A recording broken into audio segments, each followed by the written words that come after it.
السلام علیکم ورحمۃ اللہ وبرکاتہ۔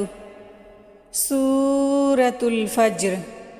بسم اللہ الرحمن الرحیم۔ شروع اللہ کے نام سے جو بڑا مہربان نہایت رحم والا ہے۔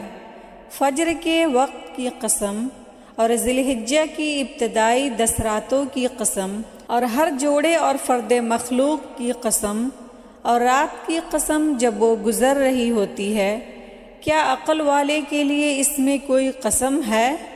اے میرے نبی، آپ نے دیکھا نہیں کہ آپ کے رب نے قوم عاد کے ساتھ کیسا برتاؤ کیا، یعنی قوم ارم کے ساتھ جو قوت اور دراز قد والے تھے، جن کے جیسے ملکوں میں پیدا نہیں کیے گئے تھے، اور قوم سمود کے ساتھ کیسا برتاؤ کیا جنہوں نے وادی میں چٹانوں کو تراشا تھا، اور میخوں والے فرعون کے ساتھ کیسا برتاؤ کیا جو ملکوں میں سرکش ہو گئے تھے اور ان میں بہت فساد پھیلا رکھا تھا۔ پس آپ کے رب نے ان پر عذاب کا کوڑا برسا دیا۔ بے شک آپ کا رب گھات میں ہے، لیکن انسان کو جب اس کا رب آزماتا ہے پس اسے عزت دیتا ہے اور اسے نعمت سے نوازتا ہے تو کہتا ہے کہ میرے رب نے میرا اکرام کیا ہے، اور جب اس کو آزماتا ہے پس اس کی روزی اس پر تنگ کر دیتا ہے تو وہ کہتا ہے کہ میرے رب نے مجھے ذلیل و رسوا کر دیا ہے۔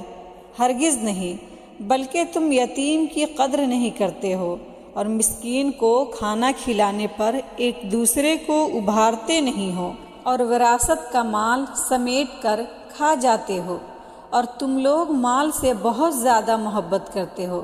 ہرگز نہیں، جب زمین کوٹ کر ٹکڑے ٹکڑے کر دی جائے گی اور آپ کا رب آئے گا اور فرشتے صف باندھے ہوں گے، اور اس دن جہنم سامنے لائی جائے گی، اس دن آدمی نصیحت حاصل کرے گا، اور تب نصیحت اسے کیا فائدہ پہنچائے گی؟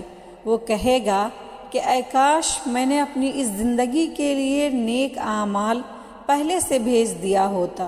پس اس دن کوئی شخص اللہ کے عذاب جیسا عذاب نہیں دے گا، اور کوئی شخص اس کے باندھنے جیسا نہیں باندھے گا۔